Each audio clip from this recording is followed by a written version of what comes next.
Gue pernah bilang ke diri sendiri kalau gue mau bikin YouTube. Terus tahun lewat, gue bilang lagi, tahun depan aja biar persiapannya lebih matang. Tahun depannya, gue malah sibuk nyari mic yang kayaknya cocok, kamera yang mungkin lebih pas, atau skrip yang mungkin lebih sempurna. Dan tahu nggak, gue sadar satu hal. Sebenarnya gue nggak nunda karena gue belum siap. Yang benar adalah gue nunda karena gue takut. Takut gagal, takut dilihat orang, takut dilihat teman sendiri. Dan momen yang paling lucu, gue tuh pernah bilang ke teman gue, ya Jerome Pauline, gue bilang bro gue mau jadi mulai YouTube nih, waktu dia mau ke 400.000 subscriber. Sekarang dia 10 juta. Gue baru mulai hari ini.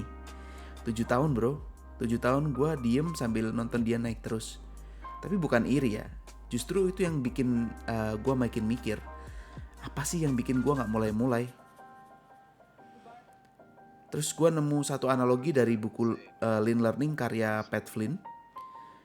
Dia bilang semua informasi yang bisa lo tahu tuh segini, gede banget. Tapi yang lo butuh buat mulai itu cuman segini bro, cuman kecil banget gitu.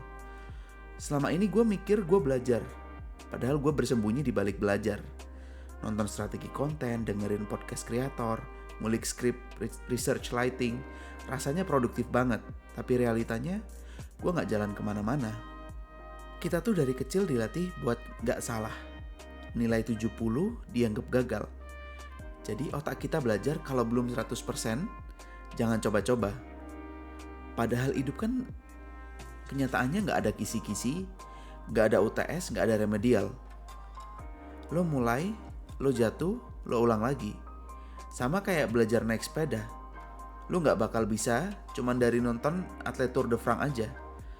Lo harus naik, lo harus bergoyang di atas sepeda, lo jatuh, dan ulangin lagi. Dan ternyata ketakutan terbesar gua itu bukan gagal. Tapi gimana kalau orang-orang lihat dan ngejek? Teman kantor, teman SMA, circle lama.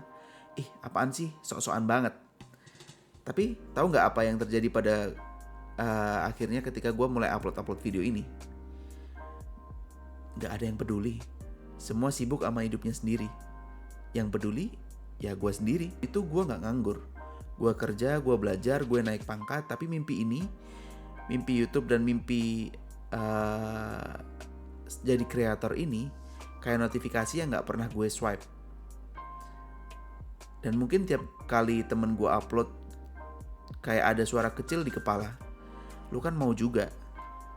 Dan akhirnya gue sampai di satu titik pertanyaan yang agak nyelekit.